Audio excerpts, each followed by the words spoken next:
Hi, and welcome again to Ask Bishop Zac.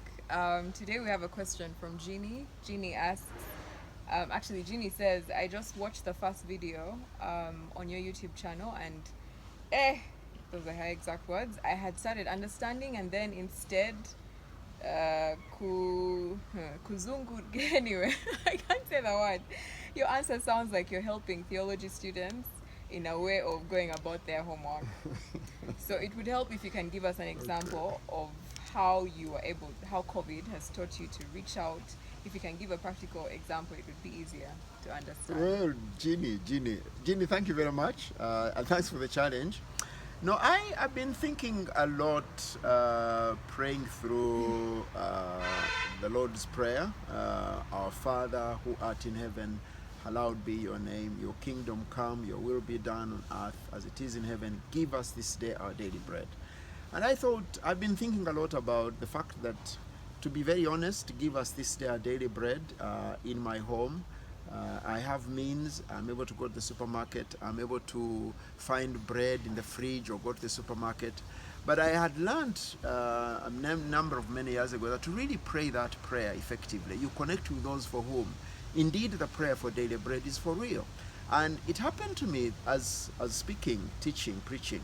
And on that Sunday I thought, actually, shame on me. I haven't even sought out in my neighborhood people for whom that prayer is for real. The fact that actually under COVID lockdown, they have no bread.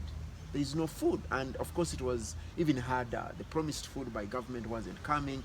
So actually I decided that one afternoon to walk around. I went to the LC1 and I asked him to introduce to me people in the community who he thought were really hard up.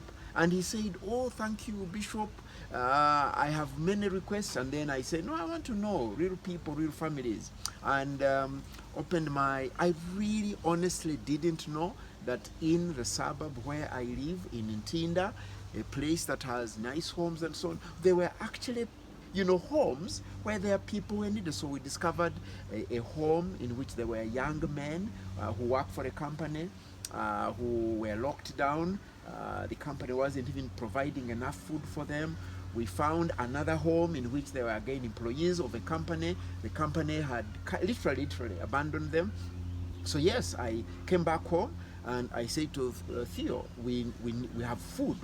We had actually put away some posho for the bad days, and I said we can't just be here keeping maize flour for the bad day. There are people for whom this is a bad day. So actually, literally, we went into the store and took away the food that there was, and then we said, we must add something.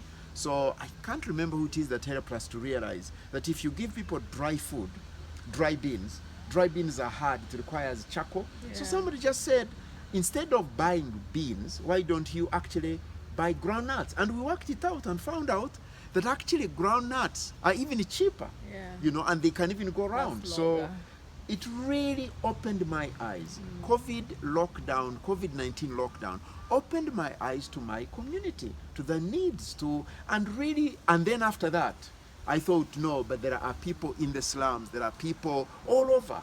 And so I began to literally for like 2 weeks, I was busy raising money from my friends, from anybody who cared. And then somebody, a dear friend of mine who I spoke to in the same church, he said, oh, Bishop, you need some food for your friends. She literally came home with her car loaded with food and brought it home. So it really broke my heart, my life to my community in ways that it had not happened before. That's amazing. That's really amazing. So I'm grateful. I'm really grateful. And now, of course, I can't go back.